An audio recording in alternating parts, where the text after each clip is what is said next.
Dari YouTube saya sampaikan, dari Ibu Diah Rahmi, bagaimana cara membangkitkan spirit kecerdasan dalam pengelolaan keuangan di mana sedang menghadapi tantangan inflasi.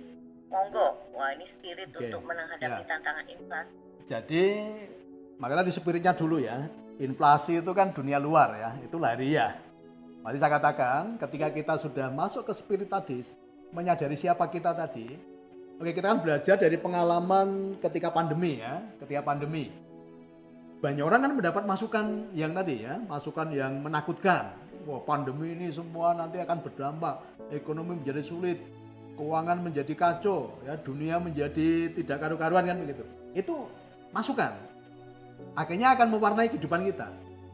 Nah, justru di masa pandemi kami merubah tadi, ya, kami sudah praktekkan itu. Ya, kemudian saya katakan kepada Tuhan, ya, Tuhan, hari ini aku bahagia dan ucap syukur. Dengan pandemi ini, aku punya kesempatan Tuhan untuk membantu banyak orang. Karena saya nggak akan melihat dan mendengarkan berita yang negatif.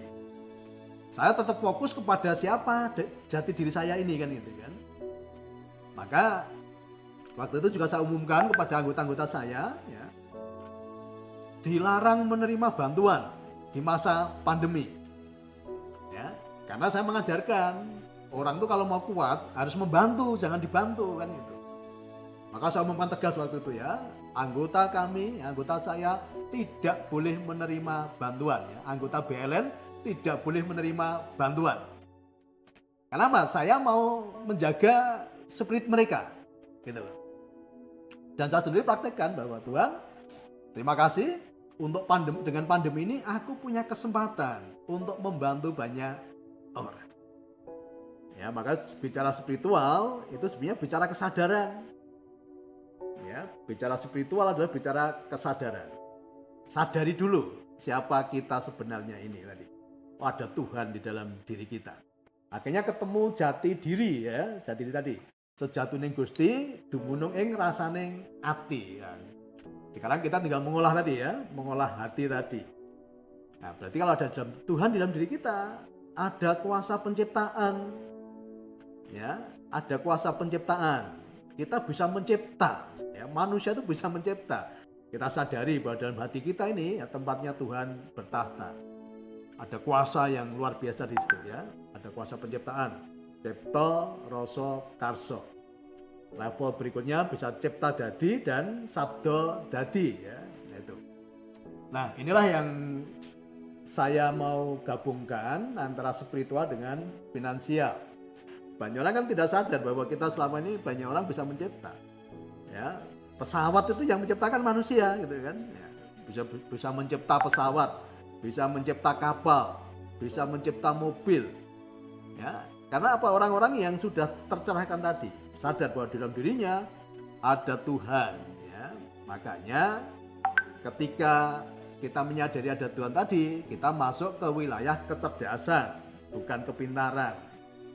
Ya, kecerdasan itu adalah intuisi. Intuisi yang datangnya dari Tuhan, daya kreativitas ilahi gitu. Nah, selama ini ya, dunia dipenuhi dengan wilayah kepintaran, tidak pernah mengakses wilayah kecerdasan. Ya, kalau kepintaran itu textbook teoritis, ya, tapi kalau kecerdasan itu kita bicara apa? Daya kreativitas yang tanpa batas. Nah, yang berhubungan dengan keuangan, kelimpahan, finansial itu masuk di wilayah kecerdasan. Maka disebut apa? Kecerdasan finansial, bukan kepintaran finansial. Maka bangun dulu manusia batiniah kita ini ya. Jadi secara spiritual kita benahi dulu. Kalau spiritual kita sudah kuat, jiwa kita pasti kuat. Ya, jiwa kuatnya apa ya? Enggak mudah khawatir, enggak mudah takut, enggak mudah galau, enggak mudah marah, enggak ada kata iri, dengki dan lain-lain gitu kan. Karena apa? Spiritualnya sudah kuat. Jiwanya pasti kuat. Ya, tidak pernah khawatir ya, tidak pernah takut. Tidak pernah galau. Ketika ada sesuatu dari luar yang datang, ya, kita respon dengan baik. Ya, kita respon dengan baik. Ya, jadi masalah yang dari luar itu sebetulnya mempengaruhi kita itu 20%. Ketika kita sudah punya spiritual yang tinggi tadi, oh semuanya ini baik kok. Gitu. Semuanya ini baik. Semuanya yang mengaruhi kehidupan saya 20%. Selebihnya adalah respon kita ini loh yang paling penting. Nah, respon itu ketika jiwa kita ini sudah baik-baik saja, spiritual sudah baik, jiwa kita menjadi baik, kita merespon semua itu dengan santai, dengan nyaman gitu kan. Bahkan saya ajarkan apa? Apapun yang datang padamu, kasih makna yang baik. Yang ini pun baik buat saya. Ya, makanya moto kami ya, sugih bareng, happy bareng.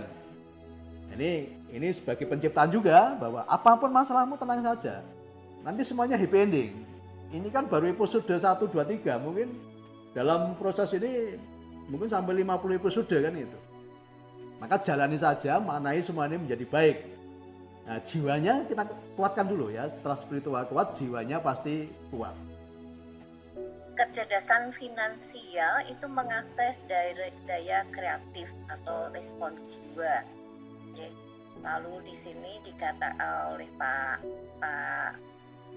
Hardi ya, Budiana, bagaimana proses pemaknaan filosofi sugih bareng dan happy bareng? Langkahnya bagaimana? Monggo Bapak pun tanggapi. Oke. Bagaimana proses pemaknaan filosofi sugih bareng dan happy bareng? Langkah-langkahnya bagaimana? Oke, ya. Jadi tadi ya disadari dulu bahwa kita tadi bisa mencipta. Ini dimulai dari pengalaman kami bahwa orang-orang yang datang ke kami ini belum ada kata sugih, Bu. Ya, mereka dalam kondisi minus, dalam kondisi terpuruk, dalam kondisi yang sedang dalam permasalahan yang berat kan begitu. Nah, ketika saya menyadari bahwa ada kekuatan yang dasar dalam diri saya tadi, saya tahu bahwa manusia itu bisa mencipta. Akhirnya saya ciptakan tadi, ya, sabdo dati tadi, ya, bahwa dalam kata-kata kita ini doa gitu kan, ya, ini secara umum aja bahwa kata-kata kita adalah doa. Makanya ketika banyak orang datang ke sini karena belum ada kekayaan, mereka belum sugih, mereka masih dalam kesulitan, maka selalu saya katakan, ayo di sini kita akan sugih bareng dan happy bareng. Sugih bareng artinya apa? Selama ini banyak orang sugih, tapi maunya sugih dewe. Ayo kita lihat yuk, ya, seringkali banyak orang tidak mau berbagi ilmunya. Ya, seringkali banyak orang egois, ya. Kalau bisa orang lain susah, kita sendiri yang senang. Kalau bisa orang lain tuh menderita, kita sendiri yang kaya kan begitu. Ya, bahkan seringkali kita ini yang terjadi apa? Melihat orang kaya itu benci. Ya, melihat orang kaya itu pikiran kita udah jealous dulu gitu. Wah, ini kaya, itu kaya. Wah, jangan gitu kan. Nah, karena apa selama ini kita dapat masukan yang salah. Atau mungkin kita melihat praktek dalam sehari-hari orang kaya yang egois tadi, Bu. Ya, orang kaya yang tidak mau berbagi. Ini maaf, ini saya cuma bercerita aja, mungkin ini faktanya juga seperti itu. Sebenarnya yang kaya melebihi saya itu kan banyak orang kaya di Indonesia ini. Banyak orang kaya di Indonesia ini. Tapi banyak orang kaya yang tadi tidak mau berbagi, ya. Mereka membangun rumahnya dengan tembok yang tinggi. Ada pecahan kaca, ada kawat berduri, kasih setrum, kasih satpam, kasih anjing galak. Ya kan? Eksklusif.